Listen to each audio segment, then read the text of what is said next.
প্রথম কামড়েই মন ভালো করে দেওয়ার মতন একটা রেসিপি। পনির তো আমরা অনেকভাবেই রান্না করি, তবে এটা একটু স্পেশাল।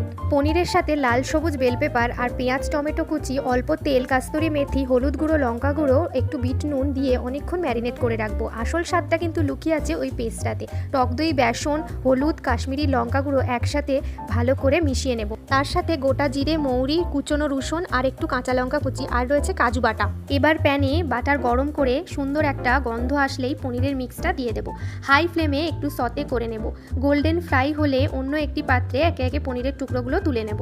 ওই কড়াইতেই অল্প একটু তেল দিয়ে গোটা মশলাগুলো, রসুন কুচি, লঙ্কা কুচি দিয়ে ভালো করে ফ্রাই করে নেব। এবার দেব দইয়ের মিক্সচারটা দেওয়ার পর নাড়তে নাড়তেই যেন জিভে জল চলে এলো, এত সুন্দর একটা গন্ধ বেরোবে। কাজু বাটাটা দিয়ে আবারও ভালো করে মিক্স করে নেব।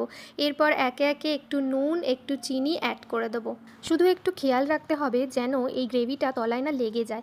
এরপর একটু অল্প জল অ্যাড করব। কাজু পেস্টের বাটি ধোয়া জলটা দিয়ে ভালো করে গ্রেভিটা ফুটে এলে ভেজে রাখা পনিরগুলোকে দিয়ে দেবো। এরপর আর কিছুই নয়, ভালো করে মিক্স। তারপর সব শেষে ধনেপাতা দিয়ে নামিয়ে নেব। তরকারিটা দেখতে ঠিক যতটা সুন্দর হয়েছে, খেতে আরও বেশি ভালো লেগেছিল। গরম গরম পরোটার সাথে পরিবেশন করলে এটা জাস্ট জমে যায়। এই ক্যাপসিকাম পনির মশলাটা একবার এইভাবে ট্রাই করে দেখুন, কথা দিলাম স্বাদটা আর ভুলতে পারবেন না।